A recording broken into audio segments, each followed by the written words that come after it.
आज से 6.5 करोड़ साल पहले पृथ्वी कुछ ऐसी दिखाई देती थी। जहां आप बैठे हैं वहां डायनासोर्स घुमा करते थे। समुद्र की गहराई से लेकर आसमान की चोटी तक 1 लाख किलो वजनीय जीव से लेकर 4 हाथियों से भी बड़े पक्षी तक, हर कोने में बस इनका ही राज था। लेकिन ऐसा क्या हुआ कि सिर्फ चंद घंटों में इनका विनाश हो गया? हमारे पूर्वज ही जिंदा क्यों बचे और इंसान पृथ्वी पर कैसे आए, जानते हैं इस वीडियो में। समय में थोड़ा पीछे चलते हैं। ये है हमारी पृथ्वी। उस वक्त ऑक्सीजन ज्यादा होने की वजह से 30-35 महले की बिल्डिंग जितने ऊंचे पेड़ हर जगह दिखाई देते थे और इनमें रहते थे डायनासोर। ये है 8 मंजिला ऊंचा अर्जेंटोसोरस। एक दिन में ये कई जंगल चर जाते थे। उस वक्त पृथ्वी कुछ ऐसी दिखाई देती थी।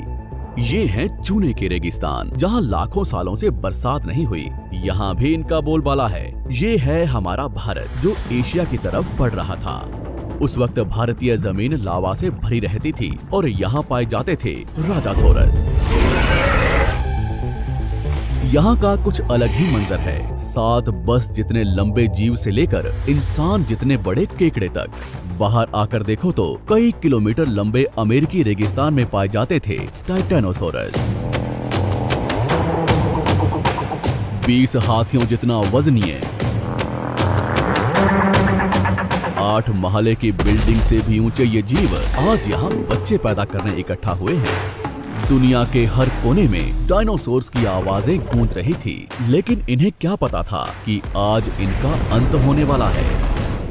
दरअसल हमारे सौरमंडल में जुपिटर और मंगल ग्रह के बीच बहुत से उल्कापिंड हैं, जो सूरज का चक्कर लगा रहे हैं। अंत के 10 करोड़ साल पहले इनमें से ही 2 उल्कापिंडों के बीच टकराव हुआ और उसका एक टुकड़ा तेज गति से पृथ्वी की तरफ बढ़ने लगा। पृथ्वी के पास आते ही उसके कुछ टुकड़े चांद पर गिरे, मगर गति तेज होने की वजह से चांद का गुरुत्वाकर्षण उसे खींच नहीं पाया। पृथ्वी के करीब आते ही उसकी गति बढ़ने लगी। वातावरण के खिंचाव ने उसे जलाना शुरू कर दिया और वो 80,000 किलोमीटर प्रति घंटे की रफ्तार से पृथ्वी से टकराया।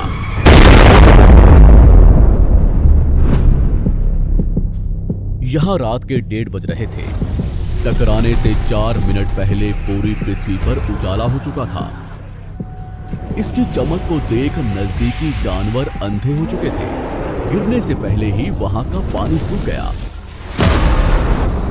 गिरते ही विस्फोट से निकली ऊर्जा आज के 10 करोड़ परमाणु बम के बराबर थी। इससे निकल रही 6000 डिग्री सेल्सियस की गर्मी ने आसपास के जानवरों को तुरंत भाप बनाकर उड़ा दिया।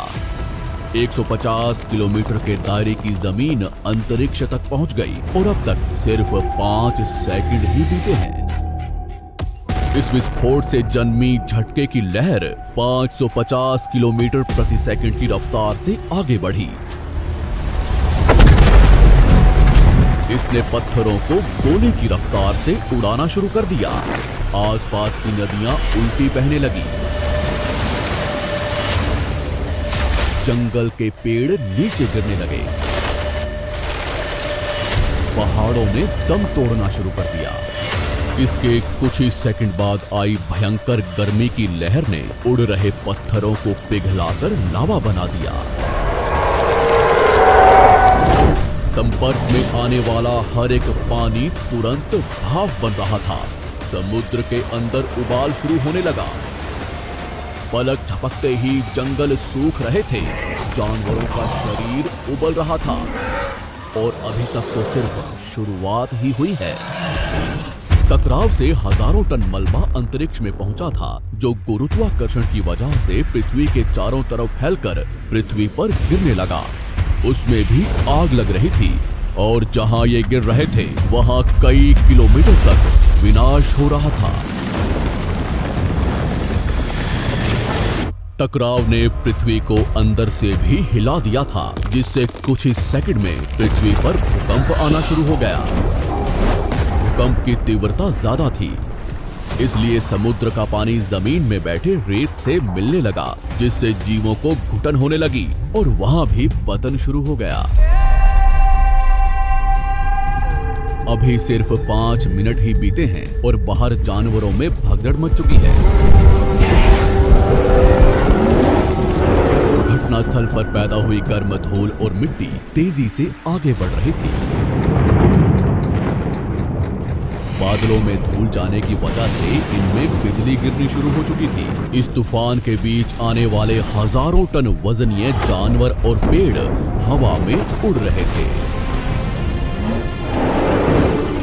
कुछ ही देर में ये तूफान अफ्रीका तक पहुंचा, जिससे वहां के चूने के रेगिस्तान वातावरण में मिलने लगे और बादल जहरीले होने शुरू हो गए। इसके पीछे टकराव ने समुद्र के पानी को बादलों से भी ऊंचा उठा दिया था, जिससे गर्म पानी की भयानक बाढ़ आ रही थी। 5 घंटे के अंदर पूरी पृथ्वी धूल से ढक गई। पृथ्वी का औसत तापमान कई 100 डिग्री सेल्सियस तक पहुंच चुका था। पूरी दुनिया के जंगलों में आग लगी हुई थी और भूकंप ने मरे हुए ज्वालामुखियों को उजागर कर दिया था। हर सेकंड पृथ्वी गर्म हो रही थी, ऑक्सीजन कम हो रहा था, पृथ्वी पर जमी बर्फ पिघल रही थी और नदियों में बाढ़ आना शुरू हो चुका था। इस महाविनाश के बाद ज्यादातर जमीन में रहने वाले कीड़े मकोड़े और स्तनधारी जीव ही जिंदा बचे थे। पृथ्वी की 70% आबादी विलुप्त हो चुकी थी। कुछ डायनासोर्स अभी भी जिंदा थे, जो या तो छोटे थे या उन्हें किसी गुफा ने बचा लिया था। समुद्र की गहराई में रहने वाले जीव भी सलामत बचे थे, लेकिन अब उनका भी समय खराब होने वाला था। कुछ ही दिनों बाद जहरीले बादल पूरी दुनिया में बरसना शुरू हो गए। दिन ब दिन समुद्र जहरीला होने लगा, जिससे समुद्री जंगल भी मरना शुरू हो गए। धूल से ढकी ये पृथ्वी ठंडी पड़ रही थी और कुछ महीनों में पूरी पृथ्वी बर्फ से ढक गई। हमारे पूर्वजों को डायनासोर से डरकर कुछ भी खाकर कम ऑक्सीजन के बावजूद भी महीनों तक जमीन में रहने की आदत थी। जमीन के अंदर गर्माहट थी और अंदर छोटे जीवों का पूरा साम्राज्य।